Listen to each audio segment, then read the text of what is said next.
Hello, and welcome to this video on the pressure volume loop, a foundational concept in cardiac physiology. So before we begin, I'm going to define a few key elements of the pressure volume loop. Then we're going to discuss physiological concepts associated with the pressure volume loop. And then I'm going to look at some cases in which the pressure volume loop might change and what that means for cardiac output and heart function overall. So the first thing I'm going to define are our axes of the pressure volume loop. And here I have a basic schematic of the pressure volume loop. On our x-axis, we're going to be working with left ventricular volume, and that's going to be measured in milliliters. On our y-axis, we're going to be working with left ventricular pressure.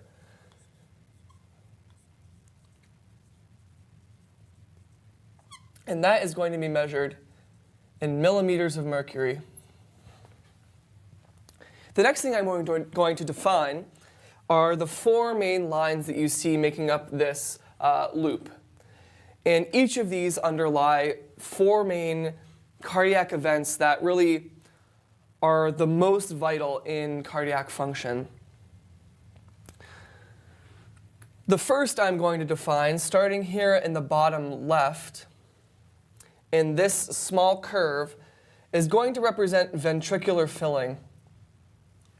That's when the ventricle is expanding and it's filling with blood. This first straight line, where we see a defined increase in pressure, is going to be isovolumetric contraction. That's where the volume in the left ventricle is not changing, but the ventricle is contracting, therefore increasing the pressure. This loop is going to be ventricular ejection, where blood is leaving the left ventricle through the aorta. And the last is going to be isovolumetric relaxation. That's when we get a significant drop in pressure of the left ventricle, but no difference in blood volume. Now, the next two lines that I hear, these dashed lines, are important for the function of all four valves, but specifically when talking about the left ventricle, are going to be important for the function of the mitral valve as well as the aortic semilunar valve. And so here I have two pressure lines. This top one here is going to be our aortic pressure. Also can be our arterial pressure generally, which is going to be mostly defined by our mean arterial pressure, or MAP. So in normal people, this is going to be about 93 millimeters of mercury. And the bottom line here is going to be left atrial pressure.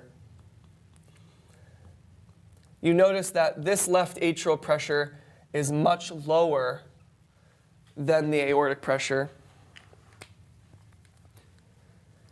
So now I'm going to go over some specific valve events that go on in the pressure volume loop.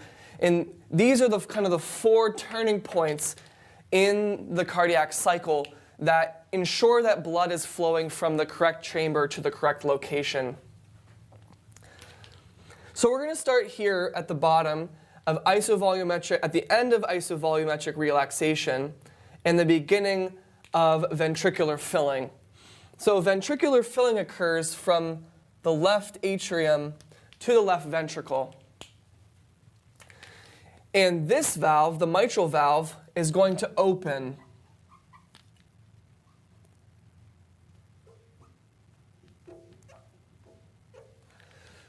So the mitral valve is going to open when basically the left ventricular pressure is lower than the left atrial pressure. That's going to cause blood to flow from the left atrium to the left ventricle. Now then the ventricle is going to fill, and at this point, the ventricular pressure is going to supersede the left atrial pressure. And that is going to cause our mitral valve to close.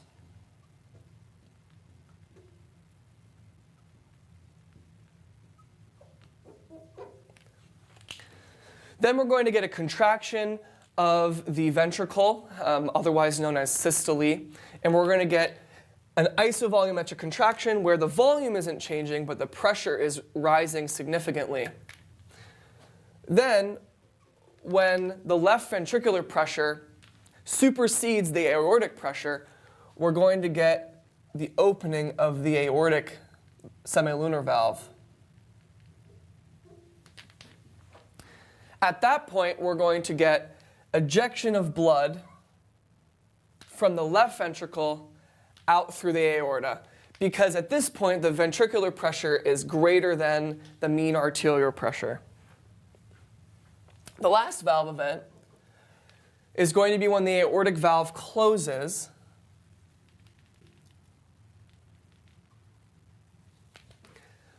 when then the ventricular pressure goes once again below the aortic pressure. So now we have our 4 main valve events. These are all dictated by differences in pressure. And as we know before, Q, or flow, is going to be the change in pressure over the resistance to flow, or the resistance of a vessel, the resistance of an outflow tract, for example. And so we're changing the pressure here, and that's causing a flow from one chamber to another. So now I'm going to talk a little bit about the volumes that we need to be aware of. So we've kind of already talked about our pressures. We're going to talk about our volumes. So the first volume is going to be here. At the end of isovolumetric relaxation, or should I say the end of actually ventricular ejection, is going to be our end systolic volume. So end systolic volume is when we're done, when basically the ventricle is done contracting and it starts to relax. And at that point is going to be our end systolic volume. And at the end of ventricular filling, before ventricular ejection, is going to be our end diastolic volume. So at the end of ventricular relaxation of that part of the cycle, what's going to be our volume? There's a couple more volumes that I want to talk about, and then a pressure-volume relationship that I want to talk about. So what's really important for cardiac output is going to be, one, our heart rate, but also our stroke volume. So how much blood can we pump in every ventricular contraction? And that's going to be derived by the difference of end diastolic volume minus the end systolic volume. So how much can we fill? How much can we get rid of, essentially? So stroke volume is going to be our end diastolic volume minus our end systolic volume. And so I like to kind of draw that on the graph as the difference between the volume at isovolumetric contraction and the difference of the volume at isovolumetric relaxation. So that's going to be our stroke volume. It's going to be basically from line to line. And so when we increase our volume, our end diastolic volume, or we decrease our end systolic volume, we're actually going to get an increase in stroke volume, and then vice versa. So there's one more important relationship that I want to talk about before we go ahead and talk about physiology and pathology, are the end diastolic pressure-volume relationship and the end systolic pressure-volume relationship. So the end diastolic pressure-volume relationship, I'm going to draw a curve on our graph here, is basically our left ventricular compliance. So how far can we stretch the left ventricular myocardial wall? So this is the end diastolic pressure-volume relationship. And this is basically our compliance.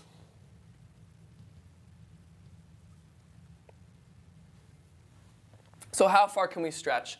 And there are things pathologically that can reduce compliance, and there are also things physiologically that can increase compliance and therefore increase our end diastolic pressure-volume relationship.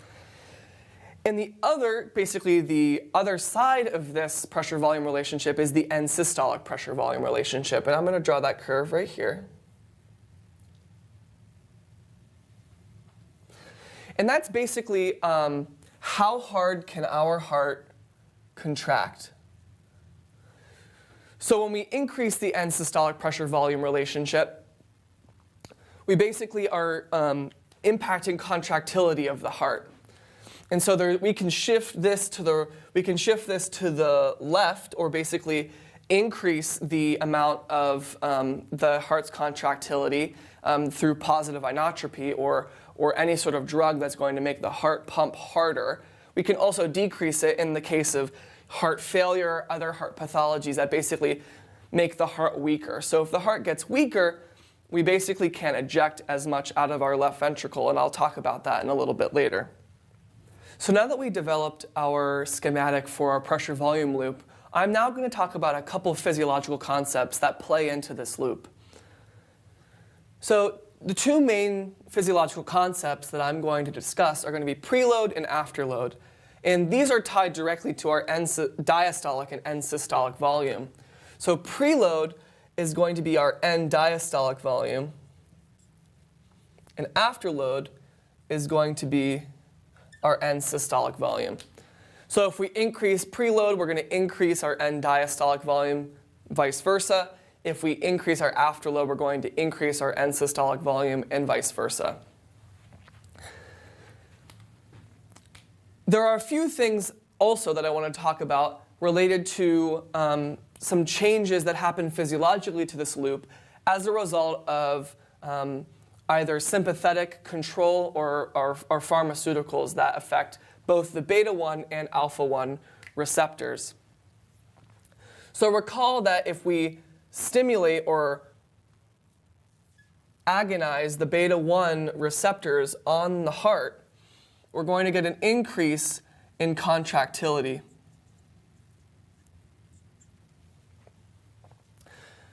If we antagonize, we're going to get a decrease in contractility. If we agonize our alpha ones, we'll get vasoconstriction. And if we antagonize, we'll get vasodilation. And so these are going to play into a couple different pressure volume loop concepts. For instance, beta-1 is going to play into our end systolic pressure volume relationship, and I'll talk about that in a little bit later. And our alpha-1 is going to increase or decrease our venous return, which is going to impact our end diastolic volume or preload. So now I'm going to talk about the pathology that can be reflected in the pressure volume loop. And the first I'm going to talk about is going to be an increase in preload. So when we have an increase in preload, we're going to get an increase in end diastolic volume. So here I'm going to actually increase our end diastolic volume. So I'll say that EDV1. And that is going to bump out this part of the graph. We're going to supersede left arterial pressure. Then once we isovolumetrically contract and then supersede mean arterial pressure, we'll get the same ventricular ejection. And systolic volume's not really going to change much, but we've increased our end diastolic volume. And as you can see, the distance between these two lines means that we've increased our stroke volume. If we increase our stroke volume, we're going to increase our cardiac output. So an increase in preload can be from an increase in venous return. So that can be alpha adrenergic agonism, where we vasoconstrict, basically bring the blood back from the extremities to the central venous pool, thereby increasing preload. Another thing that might increase preload actually is an increase in left ventricular wall compliance. So this occurs as a result of aerobic exercise. And as you can see here, if I actually increase our end diastolic pressure volume relationship, I'll call that EDPVR1, we basically increase that bound on our end diastolic volume. And so let's say we have an aerobic athlete who is running a marathon, and they have an increased left ventricular wall compliance. They can actually force out their preload quite a bit. So I'll show you that here. So if we didn't have that increase in wall compliance, we would basically hit the point when the ventricular myocardial wall can no longer stretch. But as a result of aerobic exercise, we can actually increase that. So that's going to further increase our preload, which is going to further increase our end diastolic volume. So this is EDV2. That's going to eject in ventricular ejection, and we're going to get a significant increase in our stroke volume.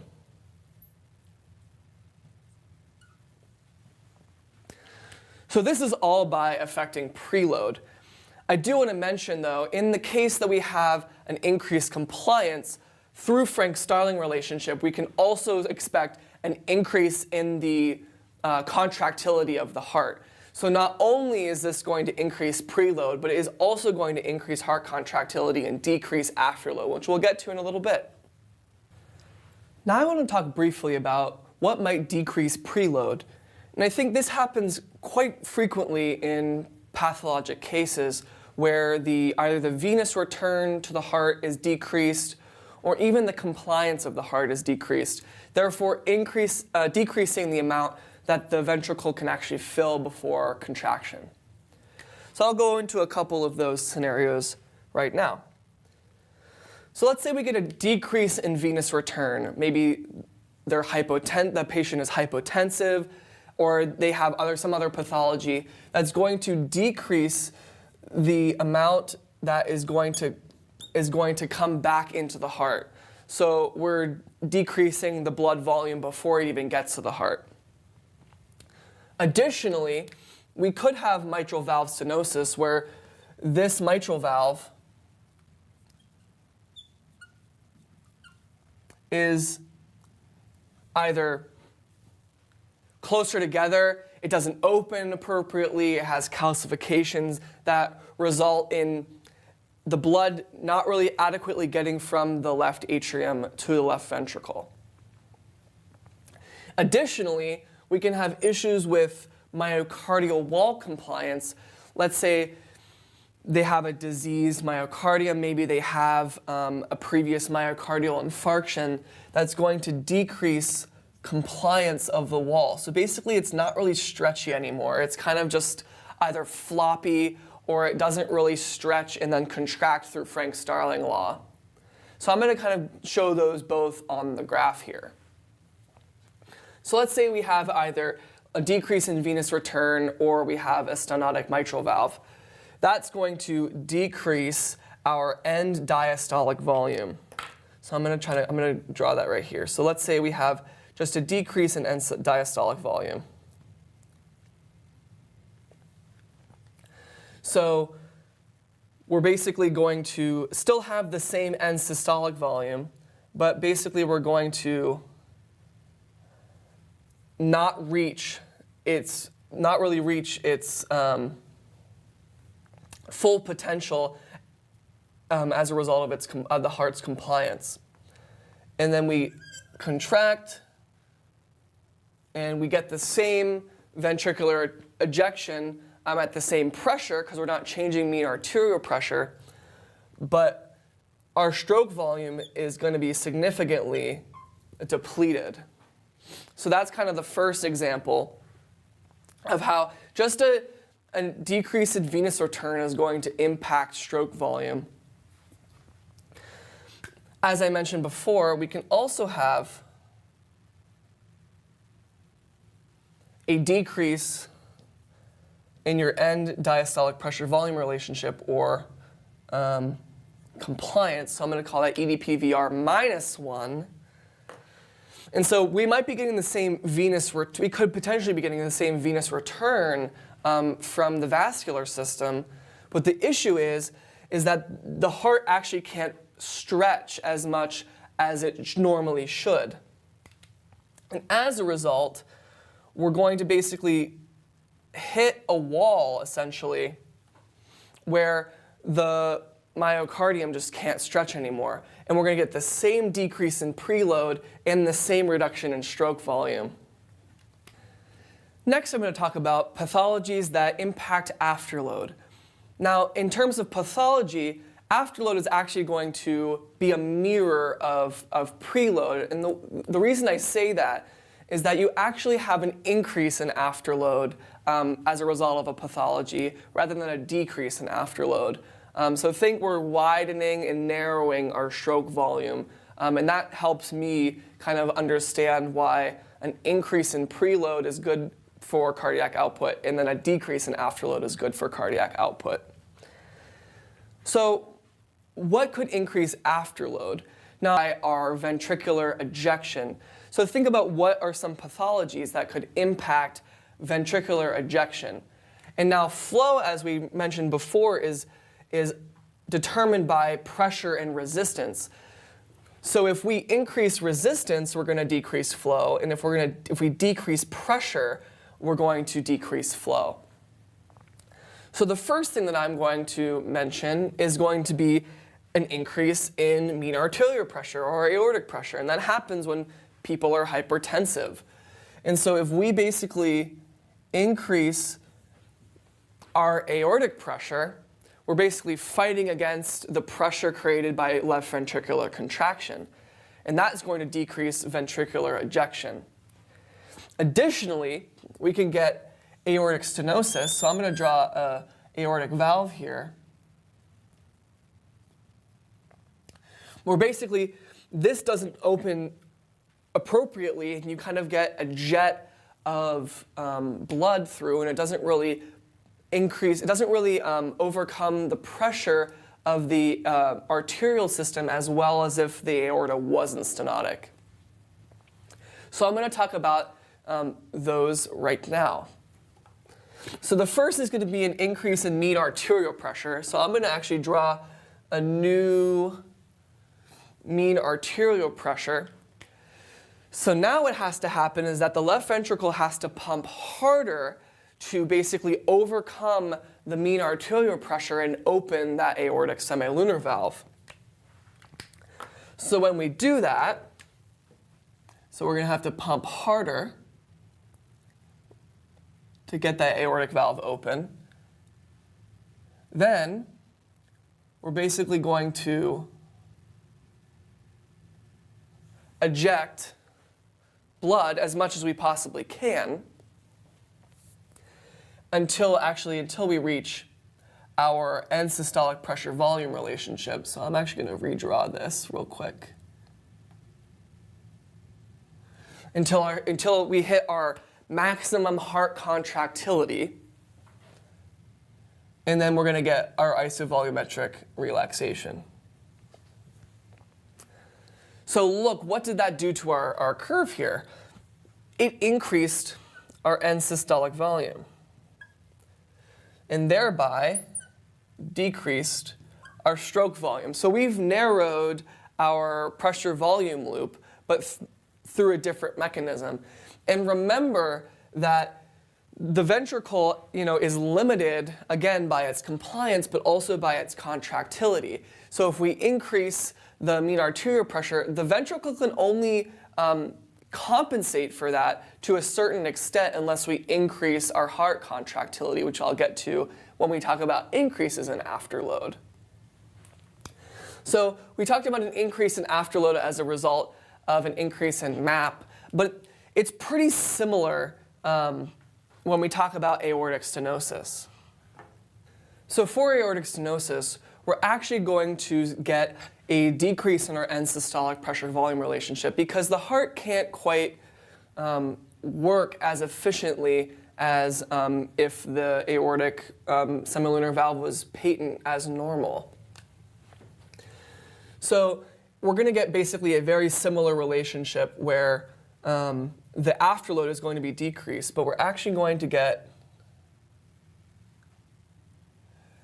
a decrease in our end systolic pressure volume relationship. So I'm going to call this ESPVR minus 1.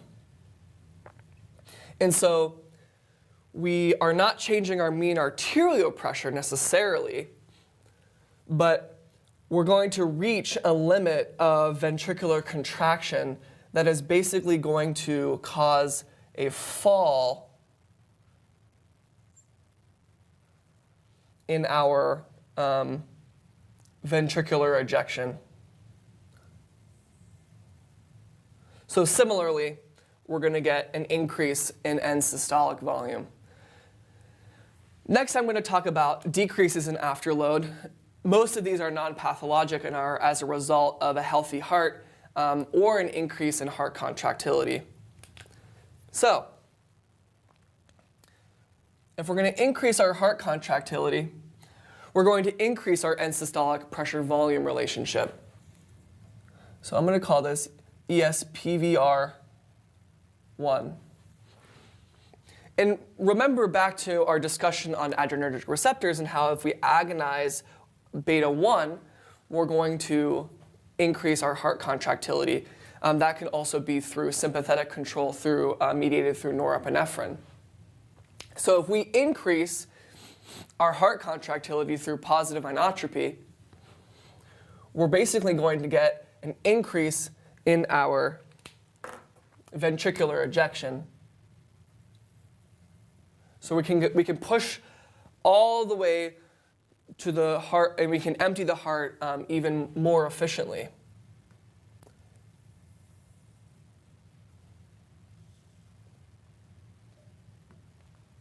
So that's going to cause a decrease in our end systolic volume, which is going to increase our stroke volume. In addition to heart contractility, there's one other physiologic mechanism by which ventricular ejection will be increased and therefore decrease afterload. And that's going to be a decrease in our mean arterial pressure. So if we decrease our mean arterial pressure, I'm going to draw a new line here. Basically, the heart has to work less hard to actually eject blood out of the ventricle. So keeping all things constant, we're actually going to eject blood earlier on, and we're going to basically be able to go all the way till we hit the bounds of our heart's contractility. And then we're going to draw a new line here for isovolumetric relaxation. And as you can see, that's going to increase stroke volume. So basically, a lot of these things, this is our basal stroke volume here. Both an increase in heart contractility as well as a decrease in mean arterial pressure is going to increase stroke volume by decreasing our end systolic volume. So hopefully this whole video gives you a great understanding of the pressure-volume loop, as well as the physiologic basis for this graphical concept. We talked about how do we derive the events of the pressure-volume loop, as well as preload and afterload, and how we can modify preload and afterload as a result of changes in physiology through adrenergic agonism and antagonism, as well as pathologic states. So hopefully this gives you a great overview. And remember that flow and cardiac output are the main determinants of cardiac health. Because at the end of the day, what is the heart here for? It's here to pump oxygenated blood and perfuse the systemic organs. Thanks very much.